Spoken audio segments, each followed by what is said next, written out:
40 বছর বয়সে তিনি যখন নবী হলেন, ওহি রিসিভ করলেন, ওহি রিসিভ করে রাসূল সাল্লাল্লাহু আলাইহি ওয়াসাল্লাম কাঁপতে আরম্ভ করলেন, শেকিং, ট্রেম্বলিং, জ্বর এসে গেল গায়ে। কাঁপতে কাঁপতে আম্মাজান খাদিজার কাছে এসে বললেন, জাম্মিলুনি জাম্মিলুনি, আমাকে কম্বল দিয়ে চাপা দাও, আমি বোধহয় বাঁচবো না। আম্মাজান খাদিজা আশ্বাস দিয়ে বললেন, সান্ত্বনা দিয়ে বললেন, ইয়া রাসূলুল্লাহ, আপনি ভয় পাবেন না, আপনি ভয় পাবেন না, আল্লাহ আপনাকে অপদস্থ করবে না। কারণ আপনার মধ্যে 5টা গুণ আছে, যেই মানুষের মধ্যে এই 5টা গুণ থাকবে আল্লাহ কখনো তারা অপদস্থ করতে পারে না। এর মধ্যে 1 নম্বর হচ্ছে ইন্নাকা লা তাসিলুর রাহিম, আপনি আত্মীয়তার সম্পর্ক বজায় রাখেন। 2 নম্বর হচ্ছে তাহমিলুল কাল্লা, আপনি মানুষের বোঝা বইয়ে দেন। যারা বোঝা বইতে পারে না, আপনি তাদের বোঝা নিজের মাথায় নেন। ওয়া তাকসিবুল মা'দুম, যার উপার্জনের ব্যবস্থা নেই তাকে আপনি উপার্জন করে দেন। ওয়া তাকরিউদ দাইফ, আপনি মেহমানদারি করেন। 4 নম্বর গুণ।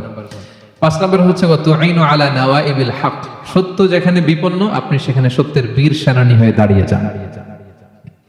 এই 5টা গুণ যার মধ্যে থাকে তার কোনো বিপদ নাই। হে নবী, আমি আপনার বলতে পারি আল্লাহ আপনাকে অপদস্থ করবেন না।